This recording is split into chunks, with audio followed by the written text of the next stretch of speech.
જય સ્વામિનારાયણ વિદ્યાર્થી મિત્રો, ધોરણ 10 વિષય ગણિત, ચેપ્ટર નંબર 5 સમાંતર શ્રેણી. અગાઉના વિડીયોમાં મિત્રો આપણે સ્વાધ્યાય 5.1 જોયું. બધાને ખ્યાલ આવી ગયો હશે, બધા નોટમાં લખી પણ લીધું હશે. આજે આપણે શરૂ કરવા જઈ રહ્યા છે સ્વાધ્યાય 5.2. સ્વાધ્યાય 5.2 શરૂ કરીએ એ પહેલાં થોડું સમાંતર શ્રેણી વિશે પાછું એક વખત યાદ કરી લઈએ કે સમાંતર શ્રેણીમાં પ્રથમ પદ એટલે એ કહેવાય, જે આગળ આપણે જોઈ જ ગયા છે. એ જ બધું યાદ કરવાનું છે. સામાન્ય તફાવત એટલે ડી કહેવાય. પછી પદોની સંખ્યા એટલે એન કહેવાય, એટલે કે શ્રેણીમાં કુલ કેટલા પદો છે એને એન કહેવાય. ત્યારબાદ એનમું પદ એને એન કહેવાય અને અંતિમ પદ એટલે એલ કહેવાય. તો આ વસ્તુ તમારે યાદ રાખવાનું. પ્રથમ પદ એટલે એ, સામાન્ય તફાવત એટલે ડી, પદોની સંખ્યા એટલે એન, એનમું પદ એટલે એ એન. એ એન આ રીતે લખાય, એ નીચે લખવાનું એન, એ એન. અંતિમ પદ એટલે એલ. બરાબર. આ પદોના જે સંકેતો છે તમારે ખાસ ધ્યાન રાખવાના. બીજી વસ્તુ, એનમું પદ શોધવાનું સૂત્ર. હવે આનો ઉપયોગ થશે. એનમું પદ શોધવાનું સૂત્ર એને એ એન કહેવાય. એનમું પદ એટલે એ એન, અને એ એનનું સૂત્ર આવે A plus N minus 1 into D. કોખી નાખજો આ સૂત્ર. એ એન બરાબર A plus N minus 1 into D. એનમું પદ શોધવાનું સૂત્ર છે A plus N minus 1 into D. જો વારે ઘરે એવું સૂત્ર બોલું છું, એ એન બરાબર A plus N minus 1 into D, જ્યાં એ એટલે પ્રથમ પદ, એન એટલે પદોની સંખ્યા અને ડી એટલે સામાન્ય તફાવત. અને એ એન એટલે એનમું પદ. ચાલો, ત્યારબાદ આપણે શ્રેણી જોઈએ. તો જો સમાંતર શ્રેણી કેવી રીતે લખાય, તો સમાંતર શ્રેણીનું પ્રથમ પદ એટલે A1 કહેવાય, બીજું પદ એટલે A2, ત્રીજું પદ એટલે A3, ચોથું પદ એટલે A4, પાંચમું પદ એટલે A5. આમ શ્રેણી આગળ વધતી જાય. તો આને કેવી રીતે લખી શકાય, તો જો પહેલું પદ, તો શ્રેણીનું પહેલું પદ એટલે આપણે A લખીએ. ત્યારબાદ બીજું પદ એટલે એ વત્તા ડી, આગળ કરી ગયા એ રીતના. ત્રીજું પદ એટલે જેટલામું પદ એનાથી એક ઓછો ડી લેવાનો એટલે એ વત્તા 2D. ચોથું પદ એટલે એ વત્તા 3D. પાંચમું પદ એટલે એ વત્તા 5D. તો આપણને એક શ્રેણી જ છે, એ પ્લસ ડી, એ વત્તા 2D, એ વત્તા 3D, એ વત્તા અહીંયા પાંચમું પદ એટલે એ વત્તા 4D. Dash dash dash. આ રીતે સમાંતર શ્રેણીઓ બનશે. જેમ જેમ આગળ પદ કીધું હોય એ પ્રમાણે તમારે ડી એક ઓછો લઈ લેવાનો. જેમ કે 25મું પદ કે તો એ 25 બરાબર શું લખી શકીએ આપણે, એ વત્તા 24D લખી શકાય. બરાબર છે વિદ્યાર્થી મિત્રો. તો આટલી વસ્તુ તમારે ખાસ ધ્યાન રાખવાની, જેથી આ ચેપ્ટર તમને અઘરું નહીં લાગે. હવે આપણે આગળ જોઈએ સ્વાધ્યાય 5.2. એમાં પ્રશ્ન સ્વાધ્યાય 5.2 નો પ્રશ્ન 1. હું તમને અહીંયા રકમ બતાવું છું, જો કેવી રીતના છે કે નીચેના કોષ્ટકમાં સમાંતર શ્રેણીનું પ્રથમ પદ એ, સામાન્ય તફાવત ડી, એનમું પદ એન છે, તો ખાલી જગ્યા પૂરો. કોષ્ટક સ્વરૂપે છે એટલે રકમ એકવાર બતાવી દઉં છું, પછી ડાયરેક્ટ હું રકમ લખા.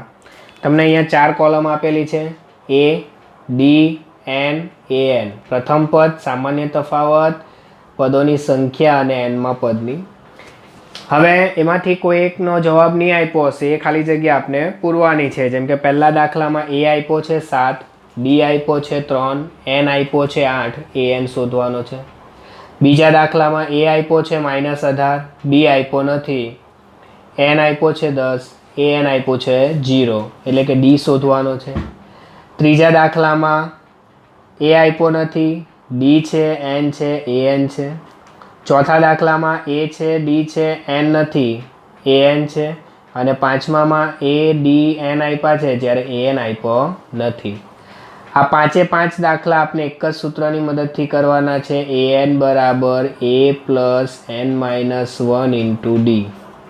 જ્યારે પણ દાખલામાં a, d, n અને an આ ચારમાંથી કોઈ પણ 3 આપેલા હોય, જ્યારે પણ દાખલામાં a, d, n, an આ ચારમાંથી કોઈ પણ 3 પદ આપેલા હોય અને ચોથું પદ શોધવાનું હોય ત્યારે an વાળું સૂત્ર જ વાપરવાનું. બરાબર. ચાલો તો હવે આપણે શરૂઆત કરીએ પહેલા દાખલાની. જો અહીંયા લખું છું પ્રશ્ન નંબર 1 ખાલી જગ્યા પૂરો. તમારે આખી સૂચના લખી દેવાની. આખી રકમ હું અહીંયા લખું છું કેવી રીતના જુઓ તો 4 વસ્તુ આપણે આપ્યું છે a, n, d અને an. એમાંથી પહેલામાં a બરાબર મને આપી દીધેલો છે 7, d બરાબર આપ્યા છે 3, n બરાબર આપ્યા છે 8 અને an આપણે શોધવાના છે. ચાલો તો 3 વસ્તુ આપેલું છે, ચોથું આપણે શોધવાનું છે. તો અહીંયા કિંમત મૂકીશું. સૌથી પહેલાં સૂત્ર લખી દઈએ an નું. દરેકમાં an નું સૂત્ર આવશે an બરાબર a વત્તા n માઇનસ 1 ઇન્ટુ ડી. હવે આમાં બધાની કિંમત મૂકી દેવાની. ચાલો તો an હવે n તરીકે કેટલા છે 8 એટલે a8 બરાબર a એટલે 7 પ્લસ n માઇનસ 1 તો n એટલે કેટલા છે અહીંયા 8 એટલે 8 માઇનસ 1 ઇન્ટુ ડી એટલે 3 એટલે a8 બરાબર 7 વત્તા 8 માઇનસ 1 તો 8માંથી 1 જાય એટલે 7 અને એના 3 ગુણાકારમાં છે એટલે ગુણ્યા 3 તો a8 બરાબર 7 વત્તા પહેલાંનો ગુણાકાર થાય 7 તાલી 21 પછી સરવાળો એટલે a8 બરાબર 21 વત્તા 7 કરો એટલે ટોટલ થઈ ગયા 28. એટલે anનો જવાબ કેટલો આવી ગયો 28. એકદમ સિમ્પલ છે. જે સૂત્ર આપ્યું છે એની અંદર ખાલી તમારે કિંમત મૂકવાની છે. an બરાબર a વત્તા n માઇનસ 1 ઇન્ટુ ડી. આ an, a, n, d ચારમાંથી 3 વસ્તુ આપ્યું છે અને ચોથી વસ્તુ આપણે શોધવાની. બરાબર. ખ્યાલ આવ્યો પહેલા દાખલામાં? ચાલો જોઈએ આપણે બીજો દાખલો.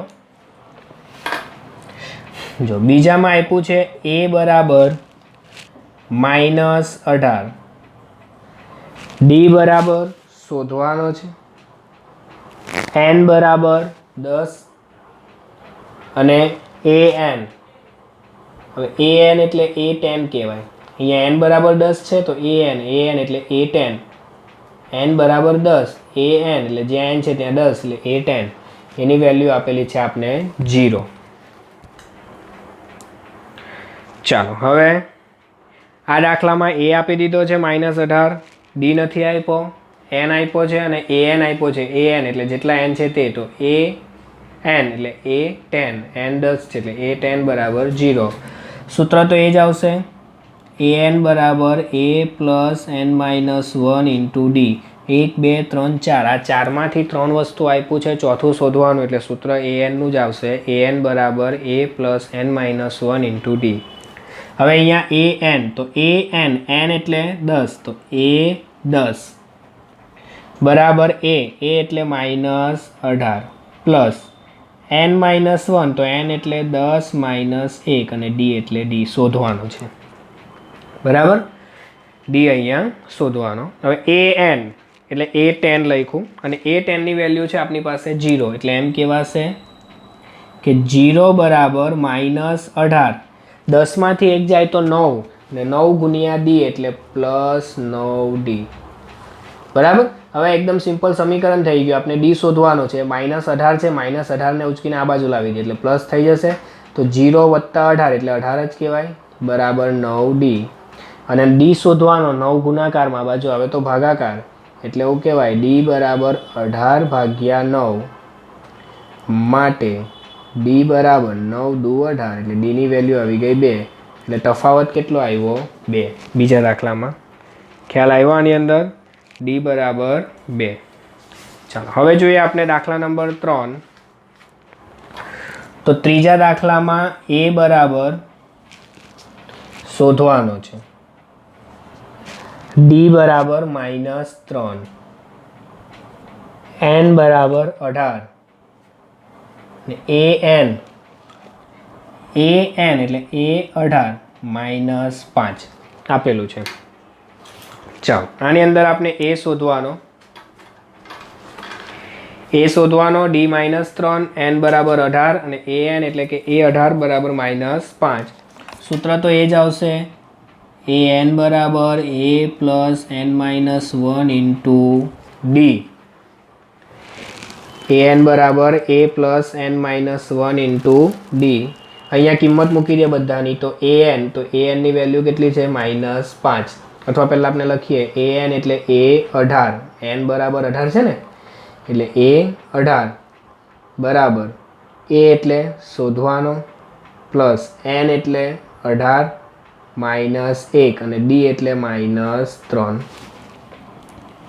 હવે A18 ની વેલ્યુ છે -5, તો -5 બરાબર a શોધવાનું પ્લસ 18 -1, તો 18માંથી 1 જાય તો 17 ને 17 ગુણ્યા 3 તો 17 તાલી 51, પણ આ માઇનસ છે ને આ પ્લસ એટલે પ્લસ માઇનસ માઇનસ એટલે અહીંયા લખાય -51. 18માંથી 1 જાય એટલે 17 ને 17 તાલી 51, પણ આ માઇનસ છે એટલે -51. હવે આ -51 આ બાજુ આવી જશે એટલે એ થઈ જશે પ્લસ, તો એવું કહેવાય -5 પ્લસ 51 બરાબર a. માટે a બરાબર -51 હતા, -51 આ બાજુ આવી ગયા એટલે થઈ ગયા પ્લસ, તો +51 એટલે -5 વત્તા 51, તો 51માંથી 5 બાદ કરવાના, પ્લસ માઇનસ માઇનસ એટલે 51માંથી 5 જાય તો 46, મોટું પ્લસ છે એટલે +46, એટલે એની વેલ્યુ આવી ગઈ +46. બરાબર વિદ્યાર્થી મિત્રો, ખ્યાલ આવ્યો? ચાલો દાખલા નંબર 4, ચોથામાં a બરાબર આપ્યો છે આપણે -18.9, d બરાબર 2.5, n નથી આપ્યો ને an બરાબર 3.6. ચાલો આ દાખલામાં આપણે n શોધવાનો છે. સમાંતર શ્રેણીમાં n હંમેશા પ્રાકૃતિક સંખ્યા જ આવે, ખાસ ધ્યાન રાખવાનું. સમાંતર શ્રેણીમાં n હંમેશા પ્રાકૃતિક સંખ્યા જ આવે. પ્રાકૃતિક એટલે પોઈન્ટવાળી સંખ્યા હશે નહીં, બધી 1 2 3 4 થી અનંત સુધીની કોઈ પણ સંખ્યા હોઈ શકે. જો nનો જવાબ માઇનસમાં કે પોઈન્ટમાં આવે ને તો ખોટું કહેવાય. n બરાબર -10 -20 એવા આવે તો ખોટો, પોઈન્ટમાં આવે 10.5 તે પણ ખોટો કહેવાય. n હંમેશા પ્રાકૃતિક જ હોય. ચાલો સોલ્વ કરીએ આગળ આપણે. a બરાબર -18.9, d બરાબર 2.5, n શોધવાનો છે અને an બરાબર 3.6. સૂત્ર એ જ લખવાનું, an બરાબર a plus n -1 into D. a d n an, 4માંથી 3 આપ્યું હોય અને ચોથું શોધવાનું હોય તો anનું સૂત્ર. anની વેલ્યુ આપેલી છે 3.6, a એટલે -18.9 પ્લસ n -1 કારણ કે n શોધવાનો છે અને d એટલે 2.5. ચાલો હવે આ -18.9 છે, આ આખું પદ અહીંયાથી આ બાજુ આવી જાય એટલે પ્લસ થઈ જાય, તો એવું કહેવાય કે 3.6 પ્લસ 18.9 બરાબર n -1 ગુણ્યા 2.5. બરાબર, આ -18.9 હતું, -18.9 આ બાજુ આવી ગયું એટલે પ્લસ થઈ ગયું. હવે આપણે સરવાળો કરીએ, 3.6 વત્તા 18.9, 3.6 અને 18.9, પોઈન્ટની નીચે પોઈન્ટ મુકાય વિદ્યાર્થી મિત્રો, જો સરવાળો. બરાબર, અડધા આમ ભૂલ કરે, 3.6 18.9 આ ખોટું છે. 3.6 અને 18.9 આ પોઈન્ટની નીચે પોઈન્ટ. હવે 9 ને 6નો સરવાળો, તો 9 10 11 12 13 14 15, 15ના 5 વધી 1 પોઈન્ટ એટલે અહીંયા પોઈન્ટ. 8 ને 3 11 ને 1 12, 12ના 2 વધી 1 એટલે 12, અહીંયા આગળ 1 ને 1 2 એટલે અહીંયા થઈ ગયા 22.5, એટલે આ બેનો સરવાળો આવ્યો 22.5 બરાબર n -1 ઇન્ટુ 2.5. હવે આ 2.5 છે એ અહીંયા ગુણાકારમાં છે, તો ગુણાકાર બરાબરની આ બાજુ આવે એટલે ભાગાકાર થઈ જાય, એટલે હવે પછી લખાશે 22.5 ભાગ્યા 2.5, એટલે જો અહીંયા પદ લખ્યું છે 22.5 ભાગ્યા 2.5 બરાબર n-1 એટલે 2.5 અહીંયા ગુણાકારમાં હતું, ગુણાકાર આ બાજુ આવ્યું એટલે ભાગાકાર, તો 22.5 ભાગ્યા 2.5 બરાબર n-1. હવે આને આપણે પોઈન્ટ દૂર કરી દઈએ તો 22.5 એટલે 225 છેદમાં 10, પોઈન્ટ પછી એક સંખ્યા છે એટલે છેદમાં 10 અને છેદમાં 2.5 એટલે 25 અને એના છેદમાં 10 પણ છેદનો છેદ જાય અંશમાં એટલે આ 10 10 ઉડી ગયા બરાબર n-1, 10 10 ઉડી ગયા ને 25 નવામ 225, 25 નવામ 225 એટલે 9 બરાબર n-1, -1 આ બાજુ આવે તો પ્લસ એટલે 9 + 1 બરાબર n, માટે n બરાબર 10 એટલે nનો જવાબ કેટલો આવી ગયો 10. બરાબર, ખ્યાલ આવ્યો આમાં? ચાલો હવે જોઈએ આપણે દાખલા નંબર 5.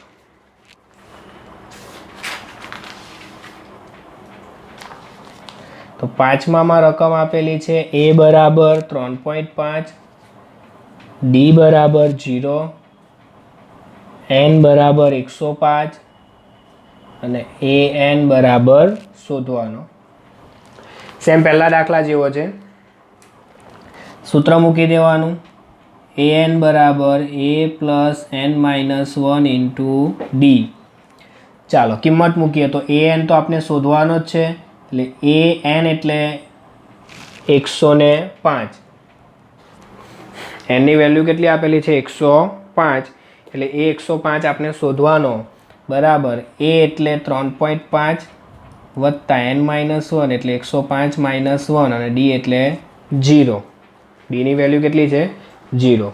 ચાલો એટલે અહીંયા આવશે 3.5 વત્તા 105માંથી 1 જાય એટલે 104 ગુણ્યા 0 એટલે 3.5 વત્તા 104 ગુણ્યા 0, 0 સાથે કોઈ પણ સંખ્યાનો ગુણાકાર કરીએ એટલે જવાબ હંમેશા 0 જ આવે એટલે અહીંયા આવશે 0. તો 3.5 વત્તા 0 એટલે એ 105ની વેલ્યુ 3.5 વત્તા 0 એટલે 3.5, 3.5માં 0 ઉમેરો એટલે જવાબ થશે 3.5. તો આ થઈ ગયો દાખલા નંબર 5. આ સ્વાધ્યાય 5.2માં પ્રશ્ન 1ના ટોટલ 5 દાખલાઓ છે. 5 દાખલા તમારે તમારી નોટમાં લખી લેવાના.